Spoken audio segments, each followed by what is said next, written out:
धर्म पूर्वक चलने वाला। एक आदमी पूरे जीवन तीर्थ याटन करे, तीर्थ अवगाहन करे, और एक आदमी अपने व्यवहार को सुधार ले, आचरण को सुधार ले, धर्मयुक्त आचरण, प्रेम में व्यवहार, तो उसका जब परिणाम आएगा तो ये जोर का होगा। जो धर्म में आचरण और प्रेम में वर्ताव कर रहा है सबसे, ये उच्च गति को प्राप्त होगा। तीर्थ अवगाहन करने वाले से बढ़कर ये होगा। महाराज, आपके पुत्र और पांडवों के पुत्र ये दोनों आपके ही हैं, तो आपका समान कोमल वर्ताव होना चाहिए, प्रीति वर्ताव होना चाहिए। इस लोक में आपका श्रेयस होगा और परलोक में महान गति को प्राप्त होंगे यदि आप ऐसा करेंगे। जब इस लोक में कोई पधारता है और उसकी निंदा होती तो निश्चित भारी दुर्गति को प्राप्त होता है, और जब कोई यहां पधारता है उसके लिए चार लोग बैठ करके से, ये तो बहुत अच्छा आदमी था, पूरे नगर को, पूरे जन समुदाय को सुख पहुंचा, कितना भला आदमी था, तो अगर किसी कर्म से उसकी गति में फर्क पड़ने वाला है तो वो नष्ट हो जाता है और वो उत्तम गति को प्राप्त हो। जो कर्म कभी पूर्व संस्कारों व बाधा पहुंचाने के लिए, वो नष्ट हो जाता है जब चार लोग यहां बैठ के कि क्या कहना है, बहुत अच्छा आदमी था वो, और जब कोई मरता है सबको दुख देता था, जलाता था, अच्छा नाश हुआ। वो भारी दुर्गति को, अगर कोई सुकृत बन भी गया है तो उसे दुर्गति में जाना होगा जब यहां के लोग उसकी निंदा करते हैं। इसलिए महाराज, ऐसा आचरण करो कि यहां आपकी निंदा न हो, आपके पधारने पर आपकी निंदा न हो कि ठीक निर्णय नहीं किया, अच्छा चला गया। यदि आप ठीक निर्णय करेंगे तो आपका यहां यश और परलोक में उत्तम गति मिलेगी। हम आपको एक उदाहरण से समझाते हैं। विदुर जी कह रहे हैं, ये उदाहरण महान भक्त श्री प्रहलाद जी महाराज का है। एक केशनी नाम की बड़ी सुंदरी युवती थी, जिसको देखकर प्रहलाद जी के राजकुमार पुत्र विरोचन, प्रहलाद पुत्र विरोचन, उनको आकर्षण हुआ और उसी को एक सुधन्वा नाम के ब्राह्मण देखकर लुभायमान हुए। वो सुधन्वा का आदर करती थी, ब्रह्मकुल में उत्पन्न होने के कारण। तो विरोचन ने जब सुना कि अब उसके स्वयंवर की बात हो रही है, तो उस अनुपम सुंदरी केशनी के पास गए और कहा कि मुझे पति रूप में वरण करो। जब केशनी ने देखा कि ये आदेश कर रहे, इस रूप में आए हैं कि मुझे पति रूप में स्वीकार करो, तो बोली कि देखो, तुम भी हमें चाहते हो और सुधन्वा भी चाहते हैं। हां, आप राजकुमार हैं, प्रहलाद जी के पुत्र हैं, पर सुधन्वा से बढ़कर नहीं। त्रिकाल संध्या करने वाला, तप पूर्वक जीवन व्यतीत करने वाला वो ब्रह्म ऋषि है। मैं उसका इंतजार करूंगी, सबसे पहला अधिकार उसको दूंगी। विरोचन ने कहा कि तुम ऐसा क्यों कहती हो, मैं श्रेष्ठ हूं सुधन्वा से। ब्रह्मा जी तो भगवान से ब्रह्मा जी से कश्यप दिति, उनसे हिरण्यकश्यप हिरणाक्ष, उनसे प्रहलाद से विरोचन। मैं बहुत नजदीक हूं, अर्थात प्रजापति हूं। ये हमारे सामने सुधन्वा क्या हो सकता है? मेरे पिता परम महाभागवत प्रहलाद जी, मैं हर तरह से श्रेष्ठ हूं। सुधन्वा के पास लौकिक वैभव भी नहीं। केशनी बोली, मैं तुम्हारी बात नहीं मानूंगी, पहले सुधन्वा को आने दो और वो प्रातः काल आएगा। सुधन्वा आ जाएगा, फिर वो जैसा निर्णय, पहला अधिकार उसका होगा। विरोचन ने कहा, तुम जैसा कहती हो मैं उससे स्वीकार करता हूं, मैं इंतजार करता हूं सुधन्वा का। प्रातः काल हुआ। विदुर जी कहते हैं, धृतराष्ट्र जी ध्यान से सुनना, जब सूर्य मंडल उदय हुआ तो वहां तेजस्वी तपस्या धनी सुधन्वा जी पधारे। सुधनवा को देख करके ही केशनी ने प्रणाम किया। प्रहलाद कुमार विरोचन जी ने कोई आदर नहीं किया। केशनी ने आसन पद अर्घादि निवेदन करके विराजमान है। सुधनवा से कहा कि ये मेरा वरण करने के लिए विरोचन, प्रहलाद कुमार और आप ब्रह्म ऋषि कुमार आए हुए हैं, पहला अधिकार मैं आपको देती हूं। सुधनवा ने कहा, प्रहलाद नंदन विरोचन, तुम स्वर्ण के सिंहासन पर बैठते रहे हो, पर मेरे बराबर बैठने के अधिकारी नहीं हो। तुम मेरे समान नहीं हो। विरोचन ने कहा, तुमने ठीक कहा, तुम मेरे समान नहीं हो।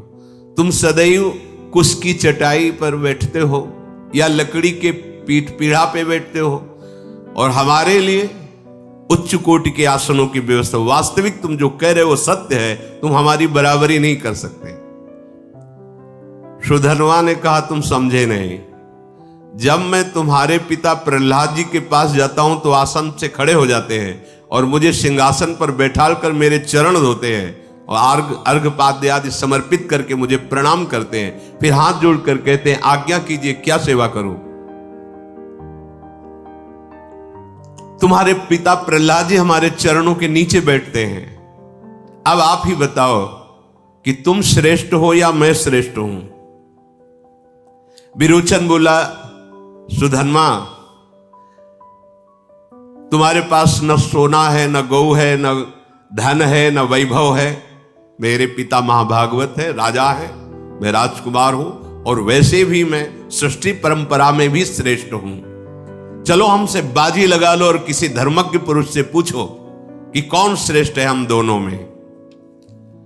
सुधनवा ने कहा कि जो तुमने नाम लिया, सुवर्ण, धन, संपत्ति, ये तो मेरे पास है नहीं, और बाजी उसी की लगानी चाहिए जो हो। तुम्हारे पास है, मेरे पास नहीं, तो बाजी कैसे लगा सकता हूं। हाँ, एक चीज है, तुम्हारे पास भी प्राण है, हमारे पास भी प्राण है। प्राणों की बाजी लगा के फिर निर्णय कराते हैं।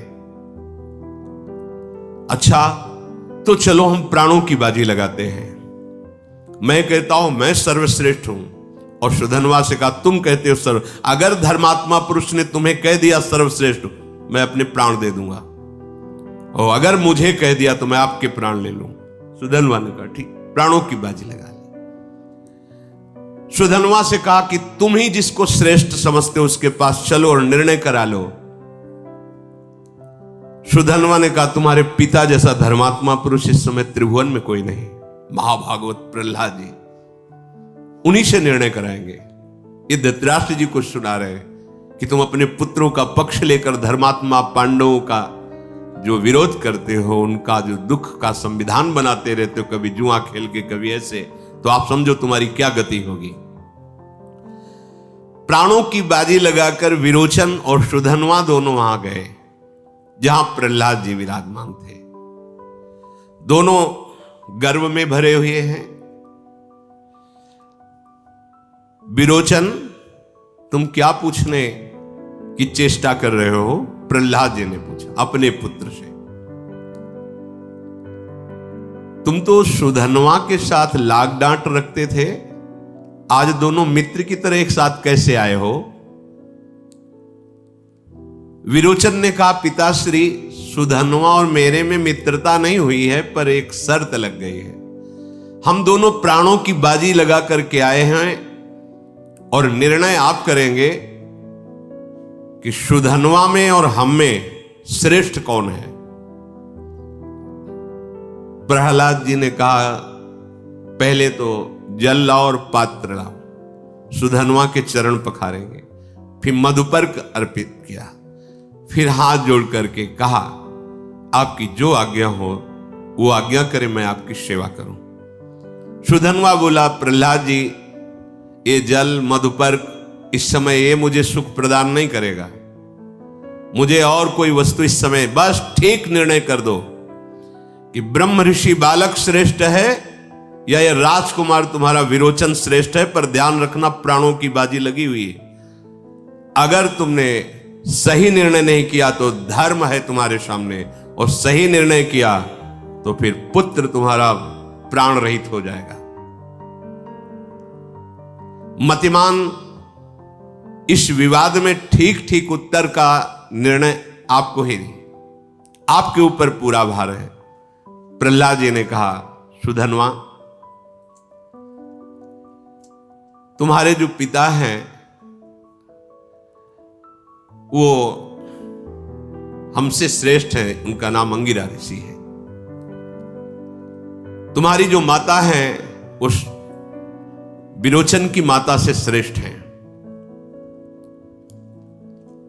मैं बहुत विचार करके देखता हूं कि तुम्हारी चरण रज और मेरा माथा है, इसलिए मेरे पुत्र में यह मूढ़ता है कि वो तुमसे बराबरी करना चाहता है। तुम ही सर्वश्रेष्ठ हो। विदुर जी सुना रहे कि पुत्र है अभी प्राण, पर उन्होंने धर्म से निर्णय किया। विरोचन, सुधन्वा तुम्हारे प्राणों का स्वामी है, आप तुम घुटने टेक कर प्राण याचना करो या जैसा वो निर्णय करे वैसा करो। सुधन्वा के सामने तुम नहीं हो। वो ब्रह्म ऋषि है, अंगिरा जी का पुत्र है, तपस्या का धनी है।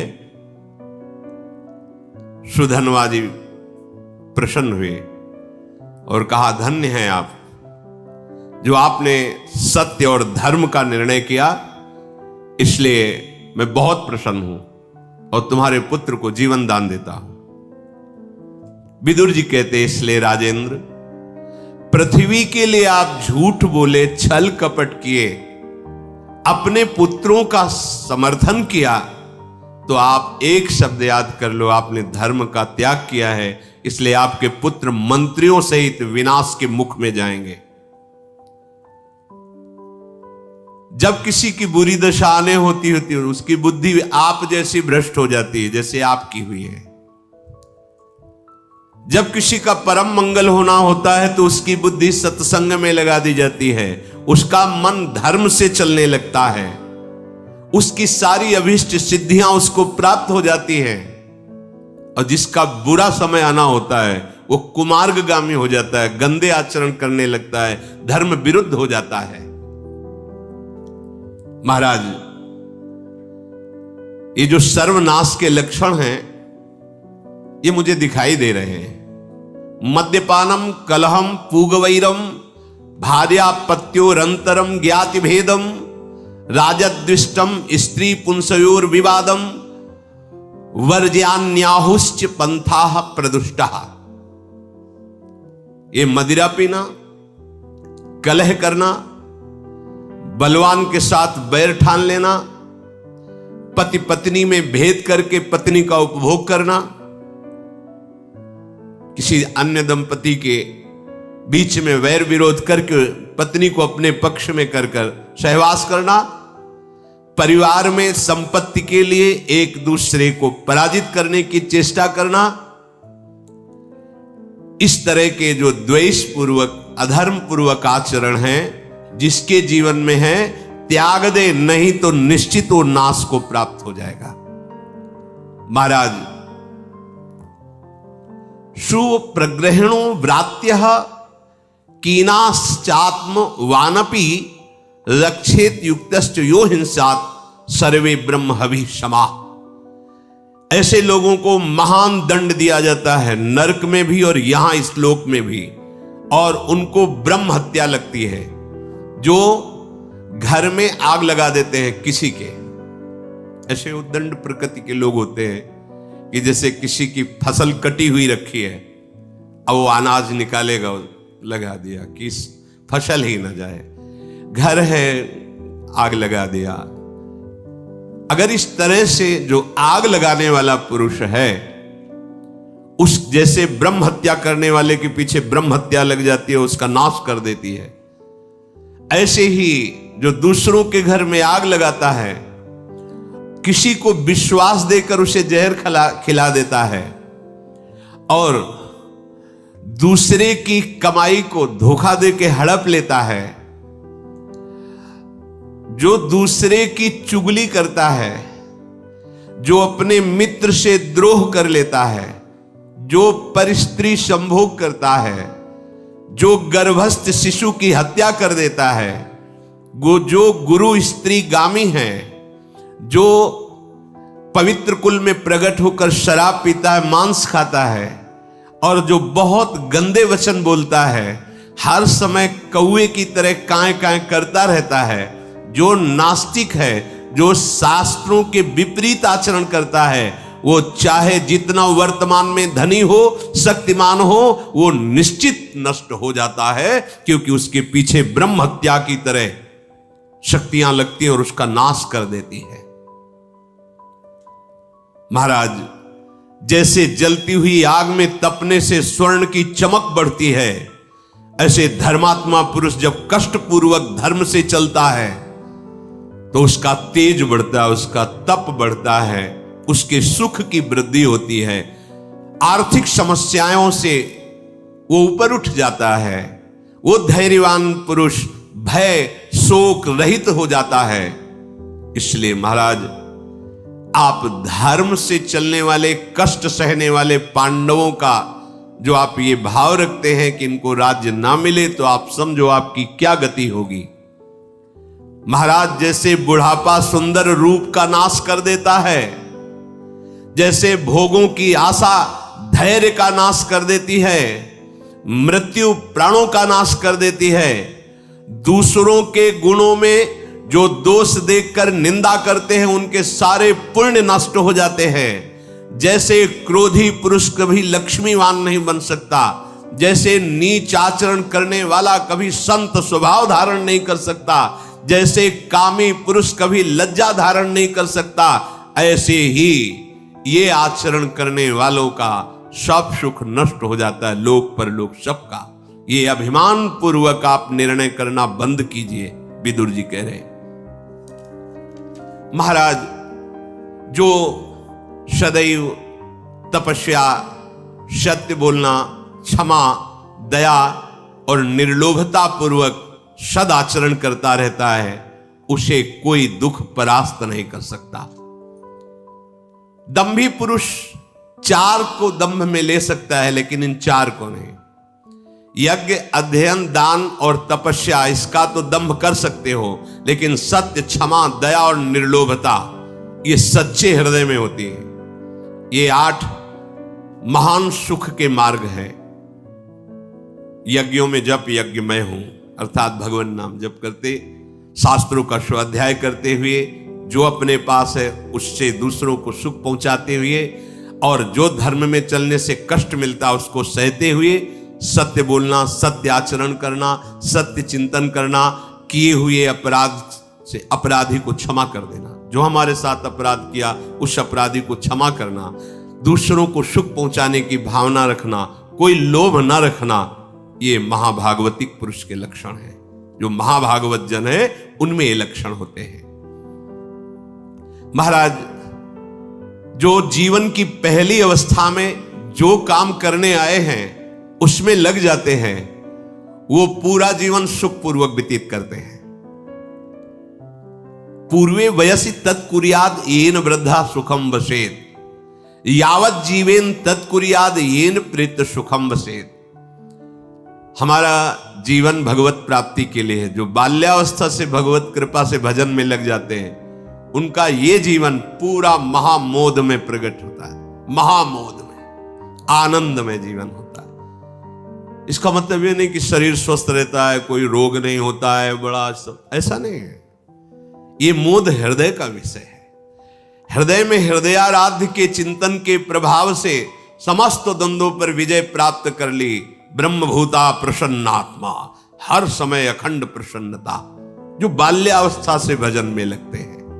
पहली अवस्था में किया गया भजन बहुत दिव्य प्रकाश करता है, क्योंकि अब जैसे भजन नहीं किया और आपकी 50-60 वर्ष की अवस्था हो गई, अब मन को भजन में लगाना बहुत कठिन। पूर्वाभ्यास तो विषयों का था ही, इस जन्म में भी इतना समय विषय चिंतन, विषय क्रियाओं में, अब उन्हें संयम में रख के भजन में लगाना। इसीलिए गुरुकुल पहले भेजा जाता था कि 20 वर्ष तक गुरुकुल में रहे तो नवीन अवस्था में सब भागवतिक धर्म संस्कार। अब गृहस्थ में गए तो वही धर्म युक्त, कुछ दिनों के बाद फिर उनके हृदय में वही वैराग्य प्रज्वलित हुआ, संयम में होकर संन्यास ले लिए, भगवत प्राप्त हो गए, या घर में ही रहकर राग रहित होकर भगवत प्राप्त हो गए।